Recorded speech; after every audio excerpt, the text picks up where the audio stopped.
Olá pessoas, eu sou o Léo E eu sou o Miguel. e esse é o canal Piuí. O Poderoso Chefão é uma... É meio ridículo falar assim. Vai, volta ao normal, vai. O Poderoso Chefão é um clássico do cinema, tido por muitos como um dos melhores filmes de todos os tempos. E pra muita gente é o melhor filme de todos os tempos. Mas tem uma curiosidade meio bizarra, é que tem muita gente que nunca nem viu esse filme. E o Piuí tem essa missão de trazer filme bom pra vocês. Às vezes, né? Porque geralmente é filme ruim. Merda. É verdade. É verdade, e além dessas pessoas que o Miguel mencionou, também tem aquelas que acham que o Poderoso Chefão não é tudo isso. E afinal de contas, é ou não é? Hoje a gente inicia uma jornada por todos os filmes dessa saga, explorando o enredo deles, trazendo várias curiosidades de bastidores e, claro, dando a nossa opinião. Então, apague as luzes do seu quarto, porque eu vou te fazer agora uma oferta irrecusável. Tá começando aqui no Piuí a saga O Poderoso Chefão. E se você assistir ela, você vai ser muito mais feliz. Você vem num vídeo do canal Piuí e se recusa a dar like? Por que você me trata com tanto desrespeito?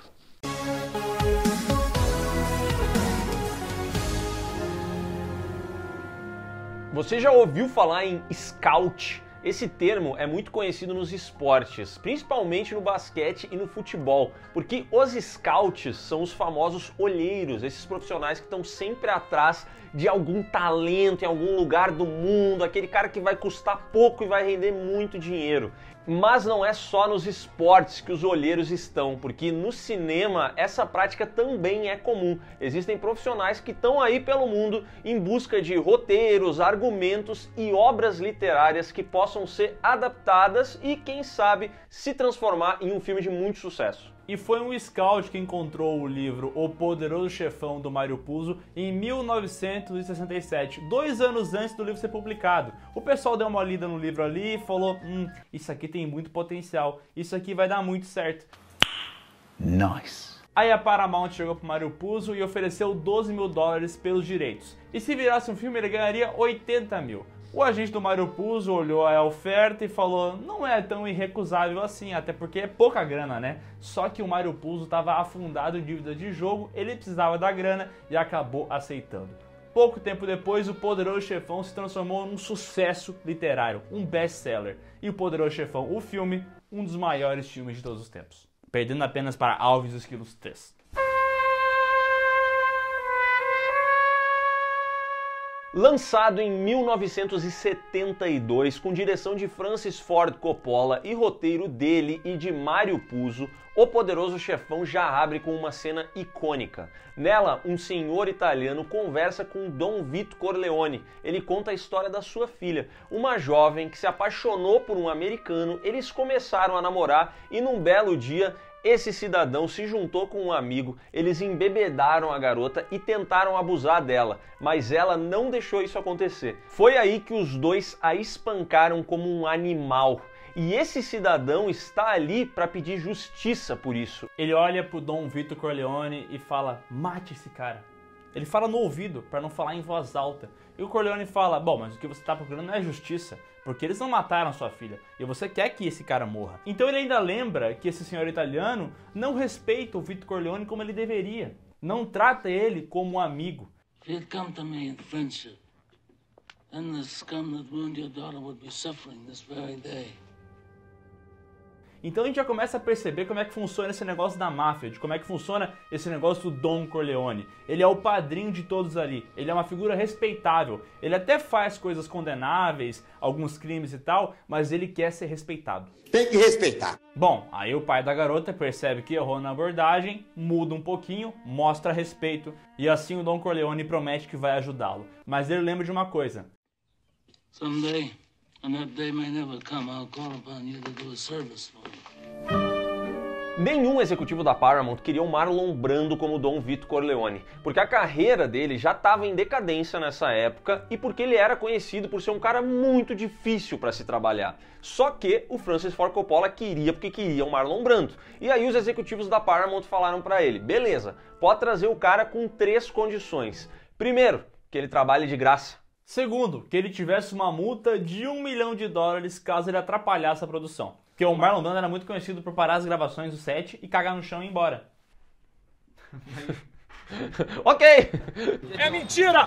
E terceiro, que Marlon Brando fizesse um teste para ser avaliado para o papel. O Francis Ford Coppola concordou com esses 3 absurdos e foi até o Marlon Brando. E aí ele levou alguns objetos ali, levou um queijinho italiano, levou um vinhozinho e tal, explicou para ele a ideia, e aí ele conta que ele já estava gravando e tal, e do nada o Marlon Brando pegou, colocou os cabelos para trás, botou um preenchimento na boca e começou a interpretar o que seria Dom Vito Corleone. E foi justamente com esse pequeno momento que ele gravou ali que ele conseguiu convencer os executivos da Paramount a deixarem ele entrar no papel, porque o teste dele foi tão bom que não tinha como dizer não.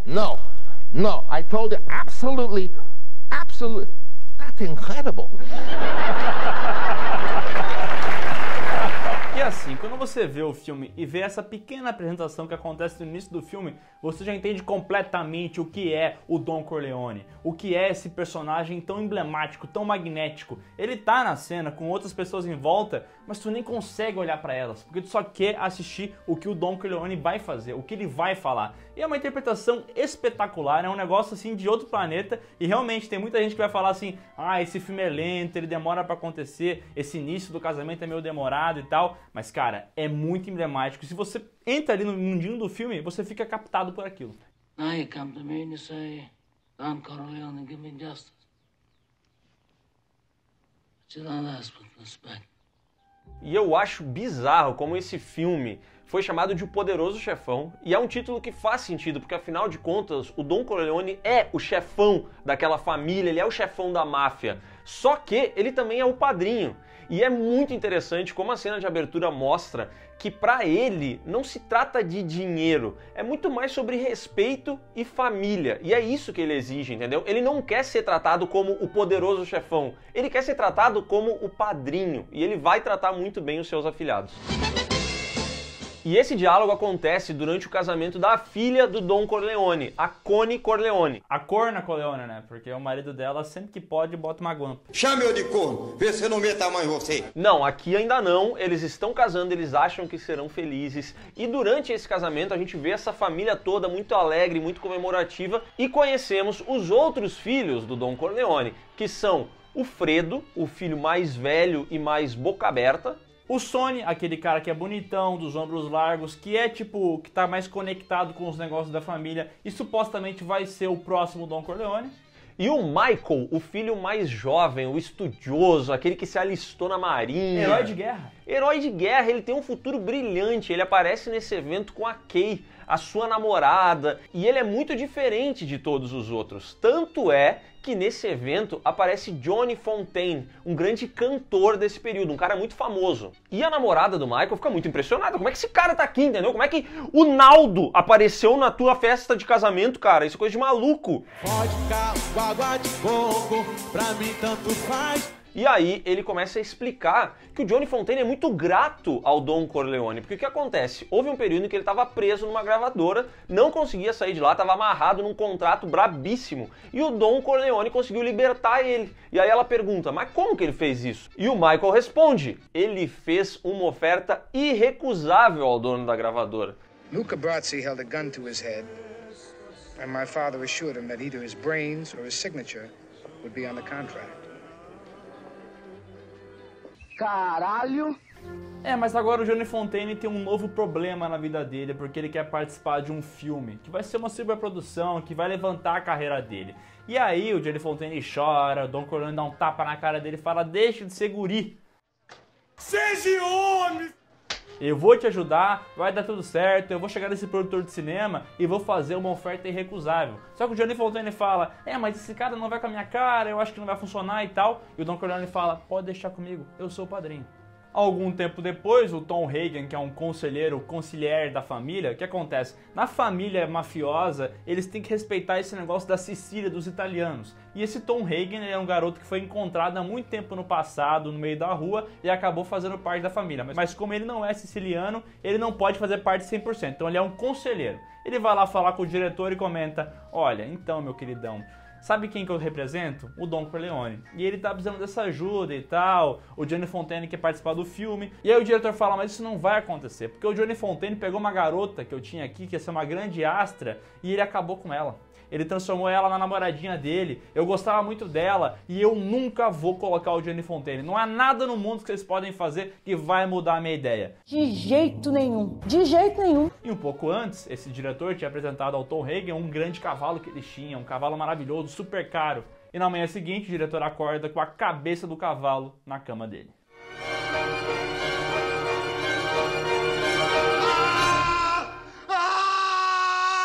Logo depois disso, o diretor concorda em colocar o Gianni Fontane no filme.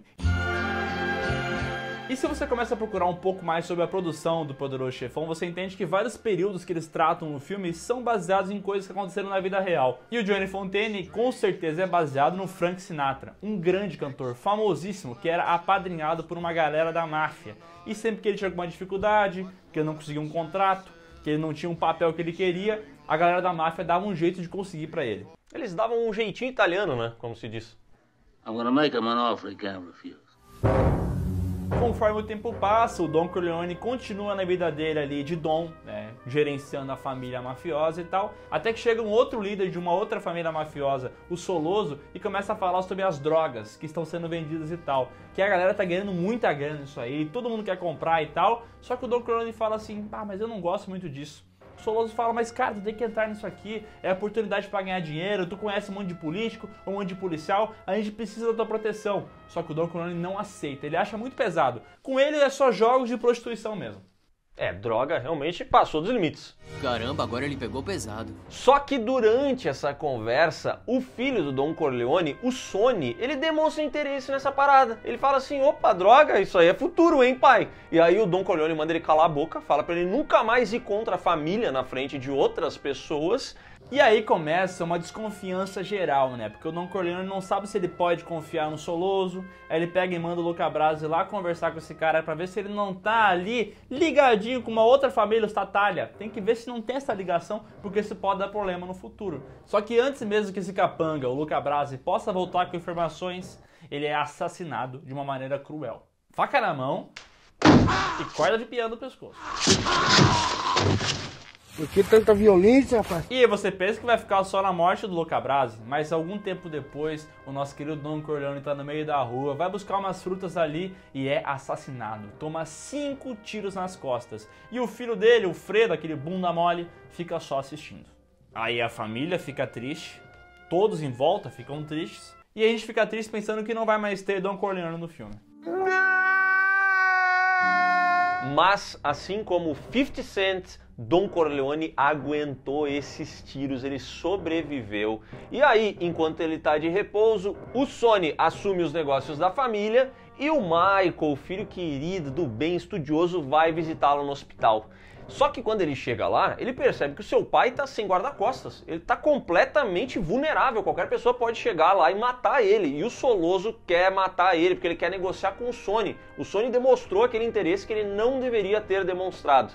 E aí o Michael ali, vendo essa situação, decide que ele vai se passar por guarda-costas. Então ele vai pra frente do hospital, finge que tem uma arma e fica enganando geral lá. Foda-se! Ele tá lá na frente, passam os capangas olham e falam, ei rapaz, melhor não entrar, e daqui a pouco chega a polícia. E o chefe de polícia, o McCluskey, ele é muito estranho. Ele dá um tapaço na cara ali do Michael Corleone, arregaça ele ali, fala um monte de coisa pro cara, e a gente fica, ué, mas que é isso? E daqui a pouco a gente entende que ele tá, ligadinho com o Soloso, é todo mundo brother, né? O sistema é foda. Aliás, esse soco foi tão forte, mas tão forte, que chegou a quebrar o maxilar do Michael Corleone. Ele fica com a cara que parece em cachumba. Mas felizmente chega ali o pessoal, os comparsas da família Corleone, conseguem tirar a polícia de perto.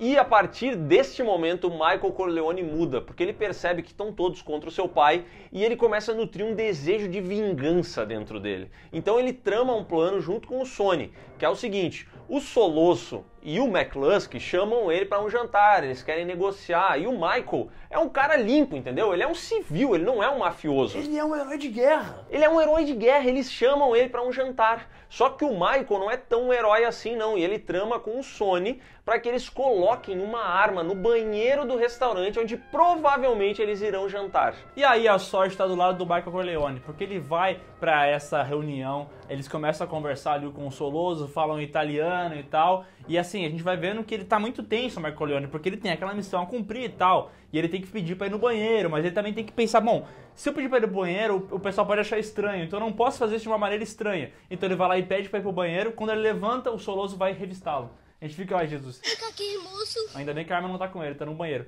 Ele vai lá no banheiro, pega a arma, volta e mata os dois ali mesmo.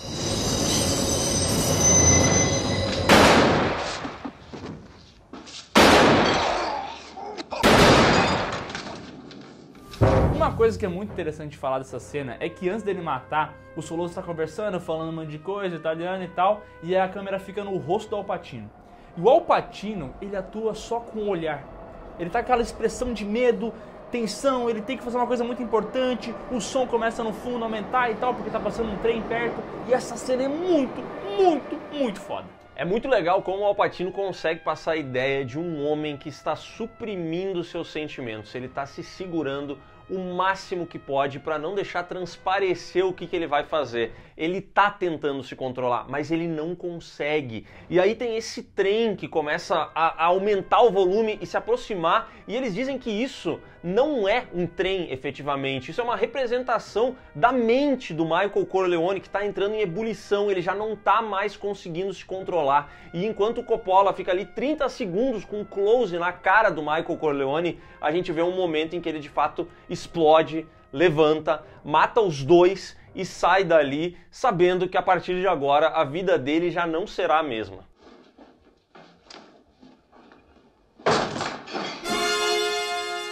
É curioso a estrutura desse filme, porque é quase como se fosse dois filmes num só. Porque até essa morte do McCluskey e do Soloso, você poderia considerar que o filme acabou. Teve a vingança e acabou o filme. E aí começa uma outra parte mostrando o Michael Corleone indo pra Itália ficar escondido, onde mostra a família se reerguendo, o Sonny assumindo como o poderoso chefão agora, enquanto o pai tá doente e tal. Então é muito legal essa estrutura. Se tu quiser, tu pode terminar o filme aqui e agora começa um novo filme. Mas felizmente ele não termina aqui, ele ainda guarda muita coisa. Então o Michael vai pra Sicília, se casa, aí o Fredo, que é aquele bananão mais velho, ele vai pra Las Vegas trabalhar com alguns empresários ali que são bancados pelos Corleone, e o Sonny, como o Miguel falou, assume a família. E se tem um problema que o Sonny tem com essa família, é com o marido da Connie, porque ele é um cara violento, ele já bateu na irmã do Sonny, e o próprio Sonny já espancou ele, bateu nele sem dó nem piedade, apenas errando alguns socos, né? Porque também não dá pra acertar todos, né?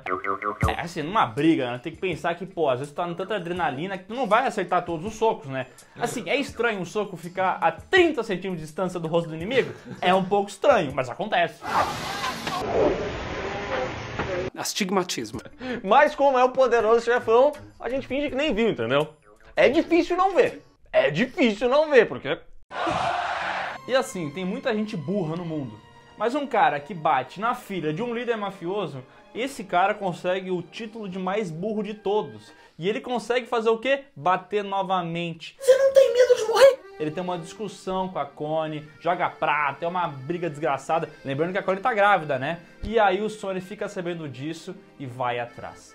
E no momento que ele faz isso, ele só que nem um psicopata, louco da cabeça. O pessoal tenta ir atrás dele, só que não consegue alcançar. E quando ele passa no pedágio, ele é assassinado violentamente.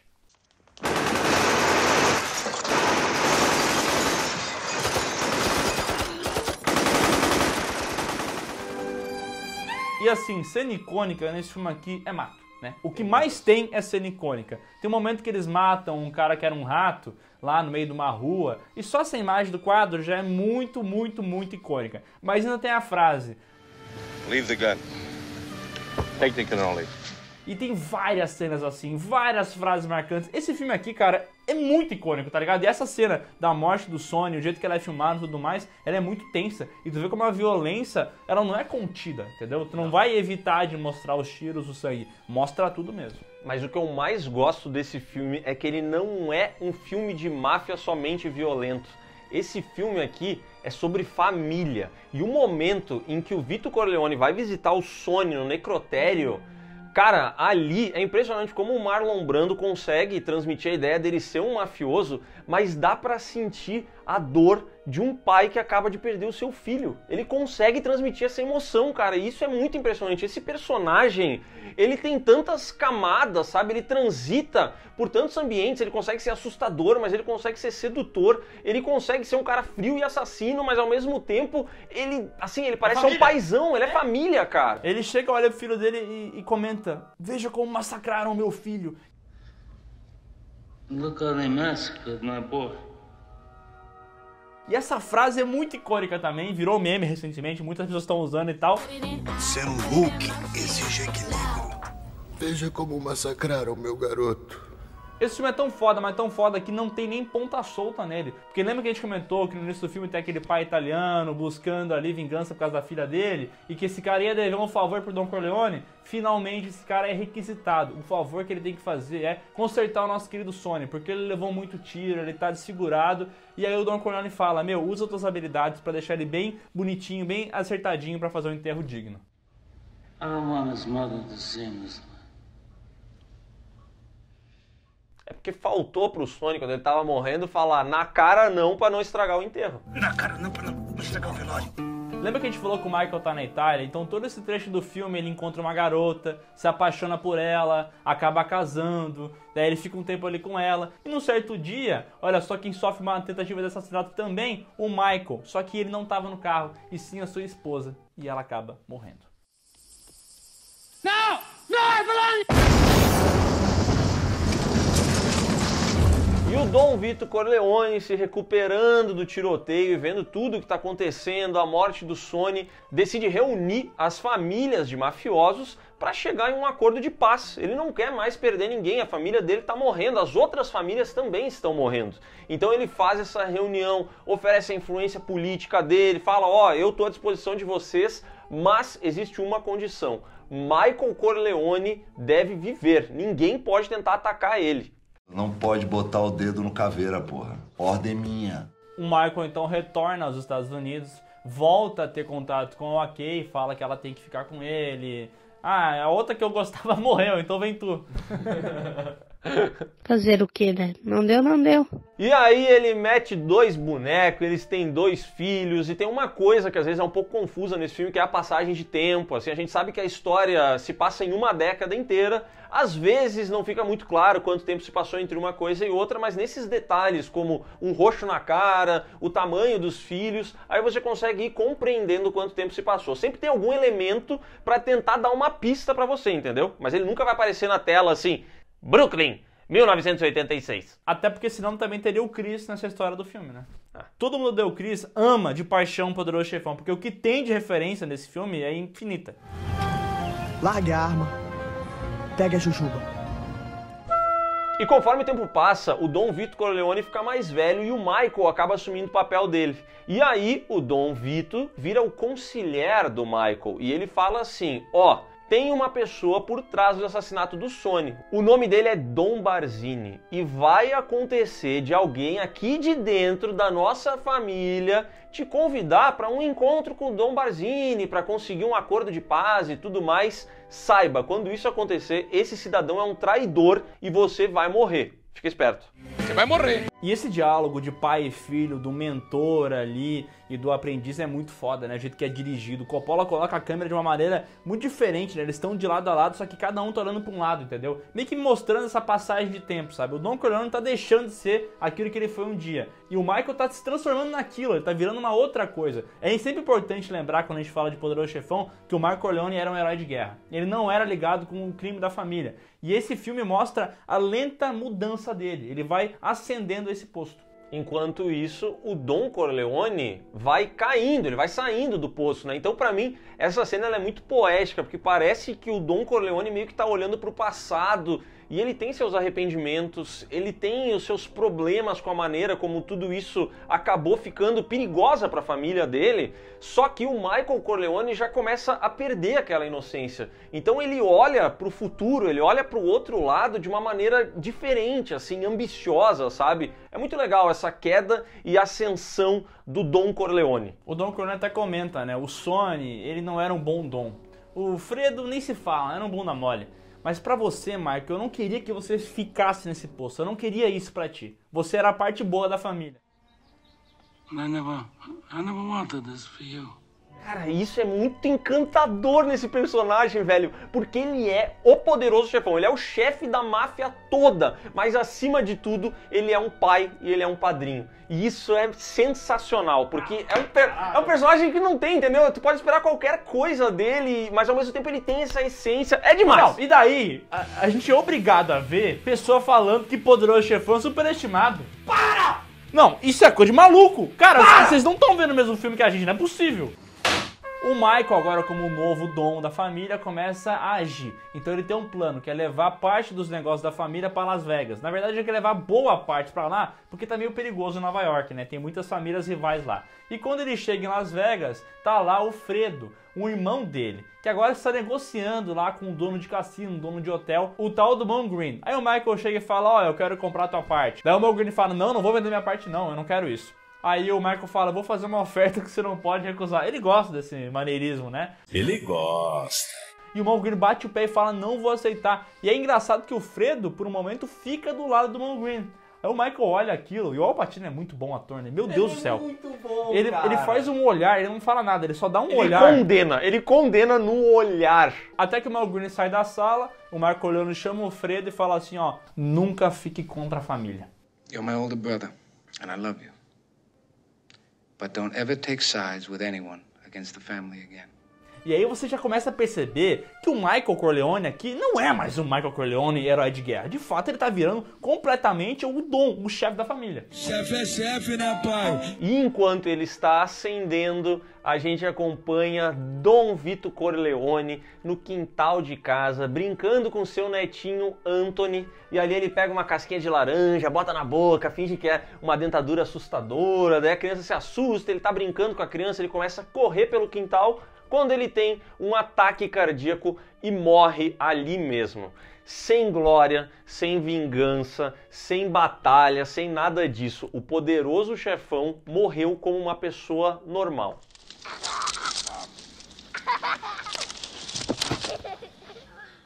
Ao lado de uma pessoa que ele amava. Isso é importante falar porque vai reverberar lá no futuro da saga. E tem uma curiosidade muito legal aqui, que o Marlon Brando improvisou essa parte que ele pega a laranja e coloca na boca, assim. E a criança, de fato, se assustou com isso.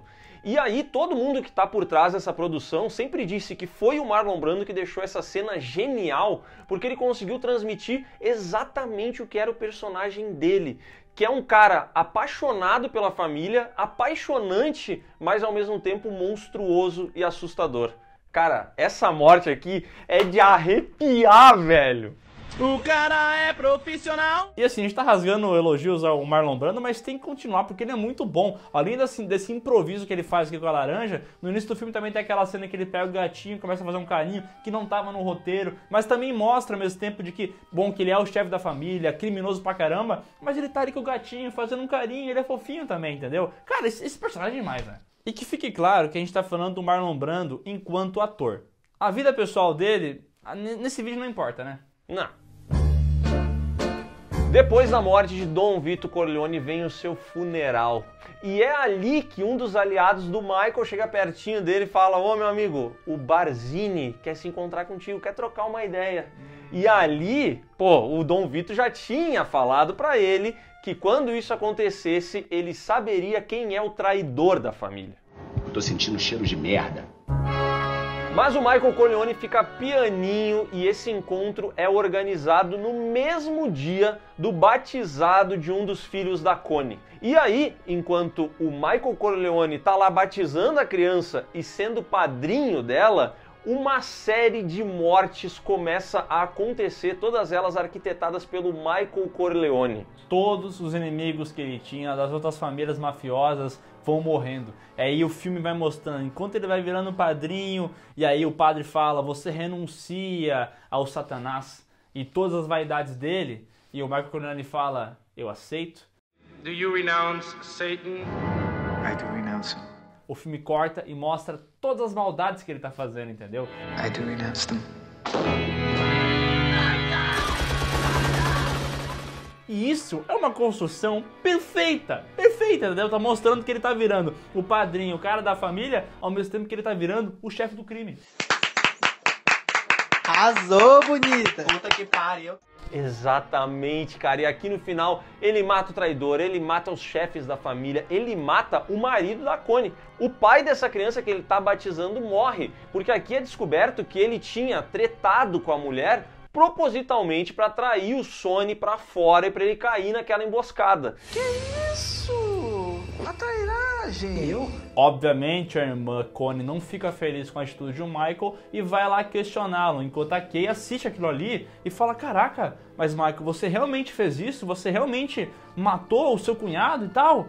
E aí o Michael fala: não me pergunta sobre o meu trabalho. Mas a Kay insiste, e daí ele olha pra ele e fala: só dessa vez eu vou te deixar perguntar sobre meus trabalhos e eu vou te falar a verdade. E ela pergunta: você matou o seu cunhado? E ele fala: não. Is it true?